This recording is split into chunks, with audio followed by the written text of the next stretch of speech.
Coming up, the secret is out on a remarkable new airplane. Making the backcountry more safe. AOPA's You Can Fly ambassadors on CMT. And an unmanned Skyhawk takes to the skies. AOPA Live this week begins in just a moment. Your plane is a valuable tool. With the Genesis Aerosystems S-Tech 3100 digital autopilot, you can rest assured you will arrive safely to your destination. The 3100 is the industry's most advanced autopilot for single and twin-engine aircraft, providing exceptional workload reduction, safety-enhancing capabilities such as straight and level mode and speed protection. To learn more, visit our website today. This is AOPA Live This Week with Tom Haynes and Alyssa Cobb. We have loads of GA news to share with you this week, including some amazing technology breakthroughs, including this. It looks like a blimp with wings, but the performance is anything but blimp-like, according to the designer. The company says the Otto Aviation Celera 500L will be the most fuel-efficient, commercially viable passenger aircraft in the world. The prototype has quietly completed 31 test flights. The unusual shape yields laminar airflow across almost all of the aircraft. That yields very high efficiency. The aircraft has a stand-up cabin with 6 seats and a lavatory. The liquid-cooled V12 diesel engine runs on Jet A and can push the Celera to a 400-knot cruise in a fuel economy of 18 to 25 miles per gallon, the company claims. They also claim that a family or small group of people will be able to charter the Celera for about the same price as airline tickets. Now that looks cool. It does. I hope all of those claims come true in the certified airplanes. We've seen lots of companies make big claims and not always able to follow through, but that's pretty amazing aerodynamics they've got going there, so maybe they'll be able to pull that one off. Meanwhile, another new aircraft design got a lot of attention this week. Japanese startup SkyDrive completed a manned test flight with an urban air mobility concept vehicle. The electric single-seat test aircraft is piloted but has additional computer stabilization. The SkyDrive flew for 4 minutes at an indoor testing center in Japan. SkyDrive has financial backing from Toyota and is working to develop technology for a flying car service. Meanwhile, a company in California sees an autonomous future using the existing fleet of GA airplanes. Reliable Robotics just released the video of an unmanned Cessna 172 flying outside of San Jose, California. For the flight, a pilot pressed a button on a remote user interface and the unmanned Skyhawk automatically taxied, took off, and then landed. The company is led by SpaceX and Tesla veterans, and they have a bold vision for the future of aviation. We only utilize 100 or so commercial airports in the U.S., when we have over 5,000 airports available for public use. The future is not going to be large aircraft flying hundreds of people at a time between a limited number of airports. The future will be smaller, automated aircraft connecting more cargo, more people to more places across the world. We started Reliable Robotics because we believe aircraft should fly themselves. Reliable Robotics designed the autonomous platform for installation on any fixed-wing airplane. The system was also tested in a Cessna Caravan. And details are emerging as we record this that Mooney Aircraft Corporation factory may be opening again, this time under majority U.S. ownership headed by Mooney owners and pilots. The factory builds new Acclaim and Ovation models in Kerrville, Texas, and supports legacy aircraft. The company's website and key service center personnel have pitched in with a plan to revive the storied GA airplane manufacturer. The factory's been closed since January 6th. We'll have a lot more details later this week on AOPA.org. That's right. Well, even though 172 can now take off by itself, getting the FAA to launch sometimes requires more than just pushing a button. Sometimes the agency has to be prodded a little to spend money that Congress has given it. And 2 years ago, Congress authorized the FAA to create 2 workforce grant programs to develop the next generation of pilots and aviation maintenance technicians. They haven't done it. So, a bipartisan group of both congressmen and senators have just sent letters to the Department of Transportation and the FAA urging them to do what Congress told them to do. The grant program for pilot education would support the creation and delivery of curriculum designed to provide high school students with meaningful science, technology, engineering, math, and aviation education. Now, if you remember, AOPA's You Can Fly curriculum is already in use in more than 400 schools across the nation. Federal funding would get it to a lot more. An aviation technicians grant program could help address the growing need for trained technicians. The members of Congress encouraged the FAA to get moving within the coming weeks. Now, general aviation is getting some encouragement from the country music world. Country Music Television recently broadcast a story about Dierks Bentley's flying and his new role as an AOPA You Can Fly champion.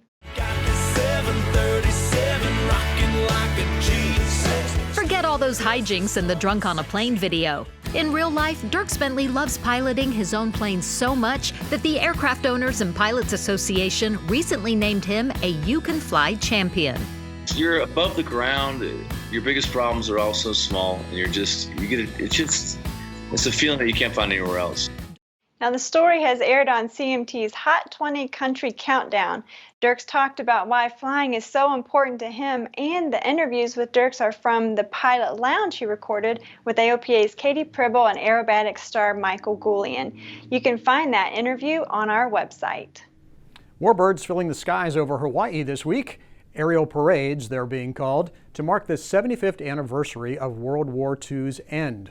One of the airplanes participating, B-25 Old Glory, flew from Florida to California, then loaded on a ship and taken across the Pacific to get there.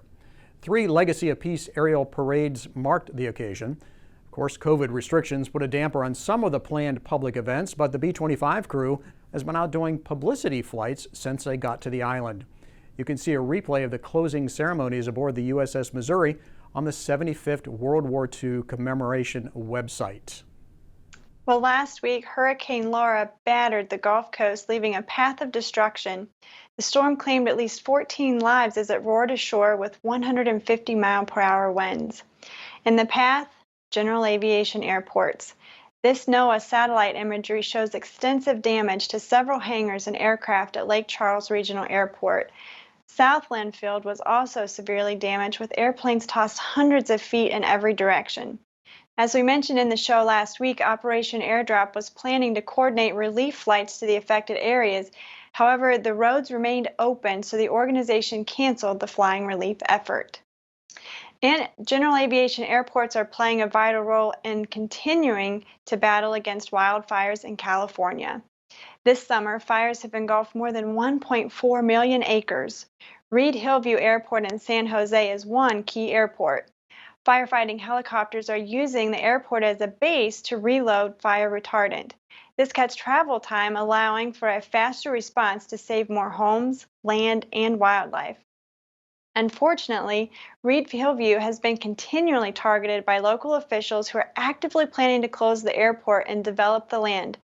In times like these, it is even clearer just how important general aviation airports like Reed-Hillview are to the local community.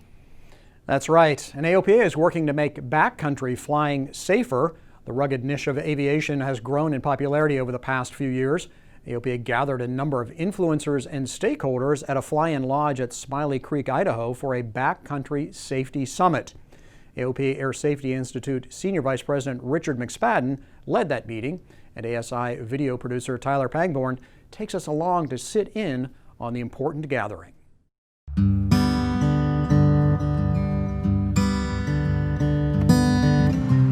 We're out here at Smiley Creek in Idaho talking about backcountry safety, and with a lot of what we've all been a part of is growing and sharing our love for aviation, and backcountry aviation's been a huge part of it.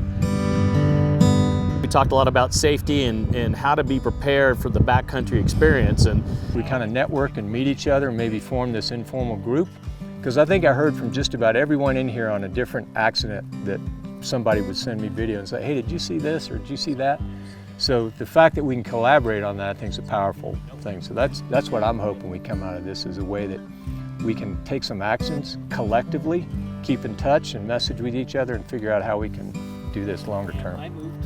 Gosh, we've got the Idaho Department of Backcountry, we've got Montana, we've got the Colorado, we've got the Montana Pilots Association, a couple members here from Flying Cowboys. I think today's meeting was a great opportunity to take a lot of shared experience between the different communities in backcountry aviation, different influencers throughout our little niche of general aviation, and come together to figure out how we as backcountry pilots can be better and how we can advocate for other pilots to be better as well. I've been flying out here for more than 25 years in Super Cubs, Huskies, and 180-185s.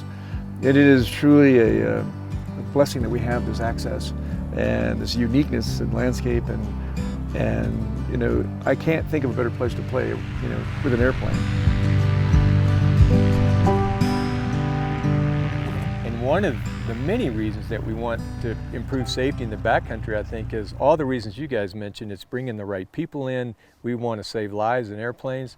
We also would like to reduce some costs. You know, and this kind of cracking up airplanes in the backcountry drives up insurance rates for everybody. The collective agreement from all of us is that we need to be more proactive, and we need to make sure that people are prepared when they come to fly in the backcountry. Whether they fly in the backcountry or their local airport, we came to the common denominator of power and energy management needs to be practiced. And we came back with this buzzword of, are you prepared for that experience that you're about to take? And really, a good experience comes with good preparation. If you're not prepared, odds are that experience isn't going to be what you're looking for. Hopefully through all this, we're going to be able to come up with a plan or some sort of strategy of how to integrate good experiences and in doing that a lot more safety, or a little bit more safety, to try to keep growing the love of the backcountry and keep protecting our backcountry strips, and do it in a safe manner.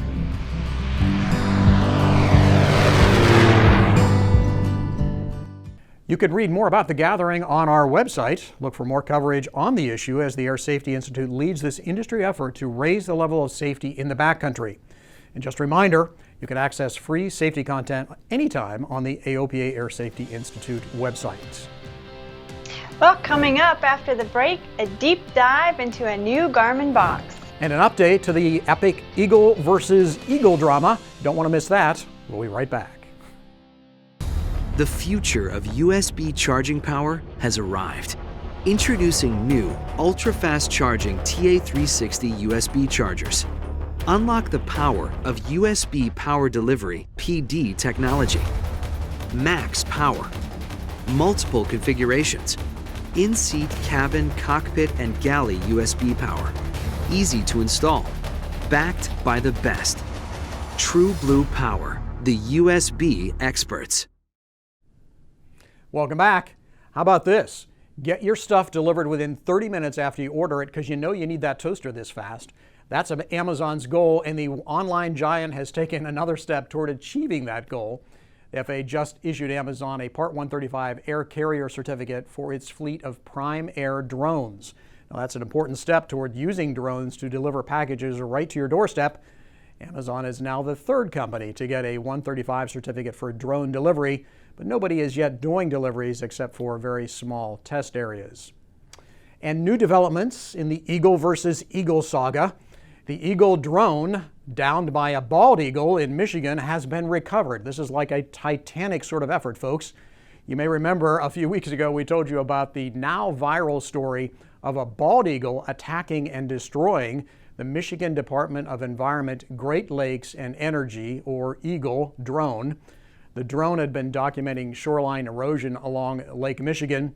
A bald eagle, meanwhile, dropped it right into the water, and now a special team dubbed WWII, or the Willful Eagle Trauma Team engaged in retrieval, has found and pulled up the forlorn unmanned aerial system.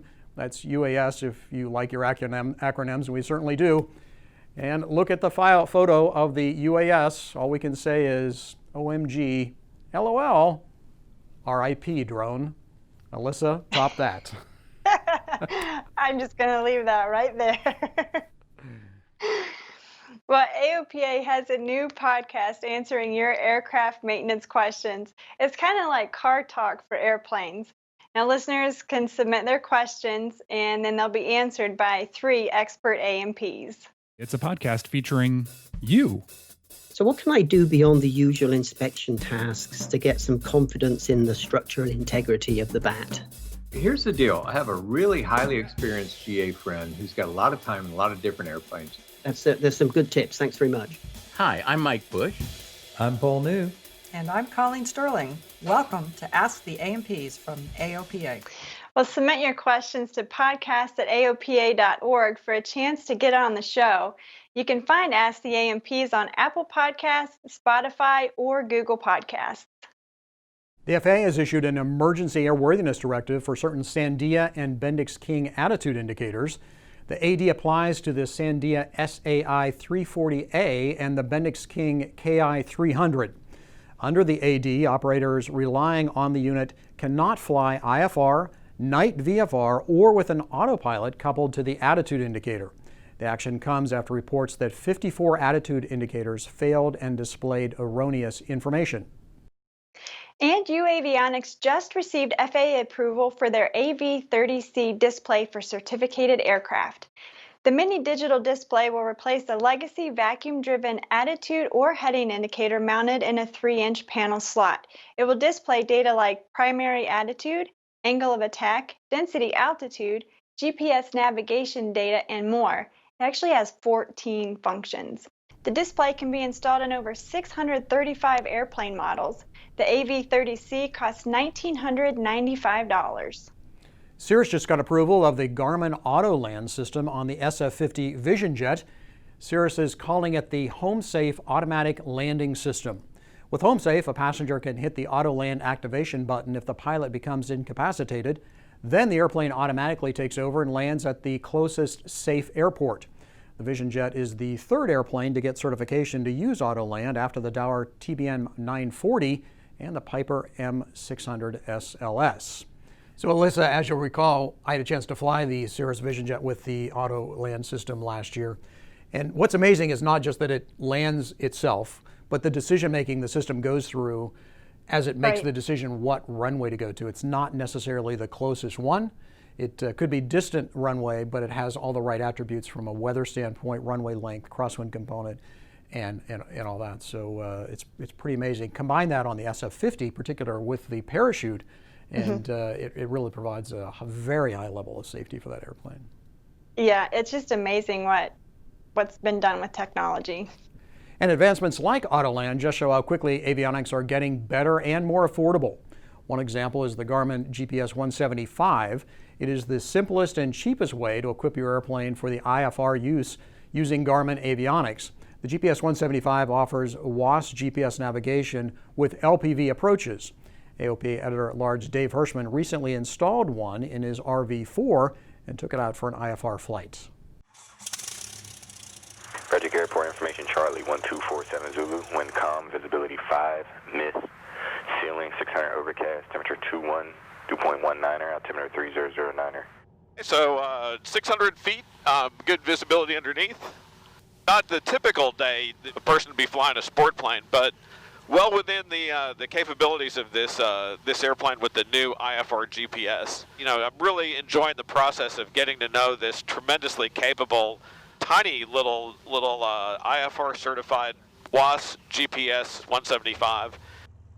Entering the flight plan, and it's a touch screen. One thing I like about it is touch screen or knobs, and so when I'm flying in the bumps especially, I really kind of prefer the knobs. But for right now, this is going to work really well.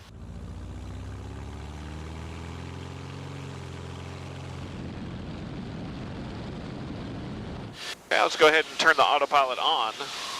We'll do it in heading mode. November 0 Bravo Zulu, radar contact 2 east of Frederick at 3000, altimeter 3007. You said you want the RNAV Zulu to a full stop? 430 Bravo Zulu, affirmative. All right, you can expect that.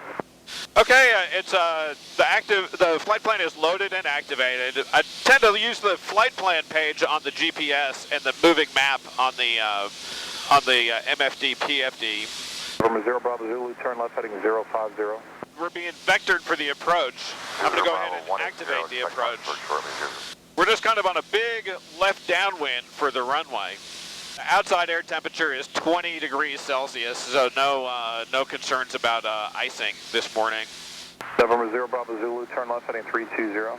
Okay, so this is kind of like a big base turn to intercept the final approach course. November 430 Bravo Zulu, turn left heading 260. You're 2 miles from Jizji, maintain 3000 until established on the final approach course, clear for the RNAV Zulu to runway 23. Okay, so we're cleared to join the approach. I can see the highway and the sky boxes laid out right in front of us. We're just going to make a 30-degree left turn to join those boxes, and then we'll start down. And Frederick Tower, experimental 430 Bravo Zulu is 7 miles out on the RNAV Zulu approach to runway 23. Full stop. 430 Bravo Zulu, report Shui for runway 23. We're in the descent now. Autopilot's flying the airplane, and it's following the GPS inbound guidance just perfectly, and the vertical navigation is just rock solid too. It's just set. 1 mile from the final approach fix. 430 Bravo Zulu is Shui inbound. 430 Bravo Zulu, roger, runway 23, clear line. Tops are still at 2,000, just breaking out of the bottoms. Ragged bottoms here. Almost out. Your landing checklist complete. Okay, so here's the minimums. We're just going to continue with the approach to a full stop landing.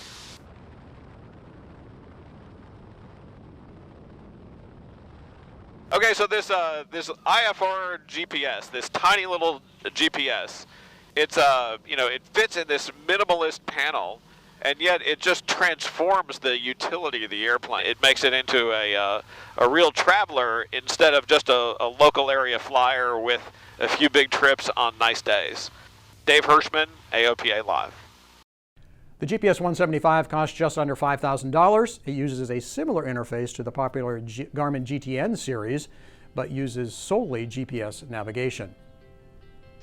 Well, that's it for our show this week. Thanks for watching. And don't forget to like, comment, and subscribe if you're watching on YouTube. Or you can let us know what you think at the email address there on your screen. Tell all your friends. See you back here next week for another AOPA Live This Week.